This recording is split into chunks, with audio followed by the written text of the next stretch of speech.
Duke Nukem has not aged well. He's an icon of gaming, the star of Duke Nukem 3D that helped shape the first-person shooter genre back in the mid-1990s. After a preposterously drawn-out development cycle, we see him return in Duke Nukem Forever, a game that feels dated, derivative, and at times embarrassing. It can't decide if it wants to be a mindless, old-school shooter or a modern game that strives to be competitive in the current market. It tries to straddle over a decade of genre progress, and too often falls flat on its face. Oh,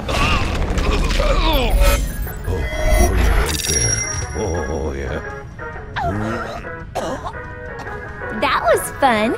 Was it good for you, baby? The story is simple, as expected for a Duke Nukem game.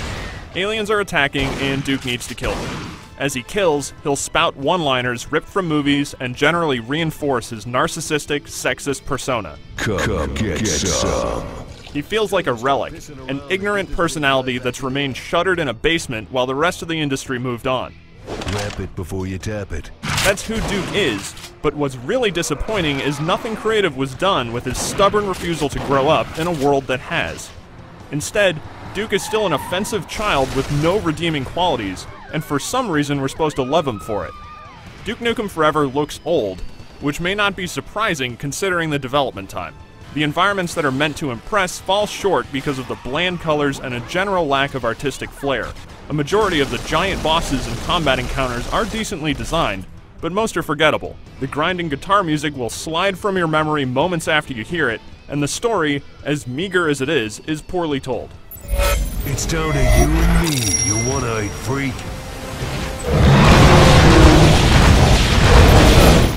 Duke's staple personality may remain intact, but his play mechanics differ. He's got a regenerating health bar in Forever and can only carry 2 weapons, mechanics pulled from the games he takes so much pleasure in dismissing. Duke gets shotguns, rocket launchers, and freeze rays, which aside from the shotgun, lack any real punch or sense of impact. The on-foot fighting sections in Duke Nukem Forever are decent entertainment as you aim and shoot at pigs and teleporting jetpack soldiers and circle strafe around giant boss monsters. What's irritating is just about everything else. There's a lot of filler content in Duke Nukem Forever story mode, from poor imitations of Half-Life 2 physics puzzles to dull, unnecessarily long platforming sequences that do nothing but frustrate. An over-reliance on stationary turret sequences and some poorly implemented underwater sections certainly don't help matters, making the experience feel clumsily patched together. Once the single player is over, Forever includes a multiplayer mode where you'll take part in standard deathmatch, capture the flag, and king of the hill modes. Thanks to more classic online shooter design like jump pads and weapon spawn points, it's without the identity crisis of the single player mode and can be chaotic fun with crazy weapons. As might be expected, there's a persistent leveling structure that lets you unlock silly stuff, as well as items to take a look at in Duke's explorable penthouse.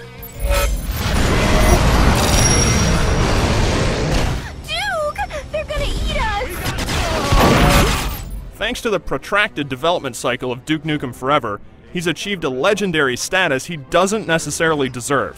Forever is not a renaissance of old-school shooter design or a middle finger aimed at an evolving industry.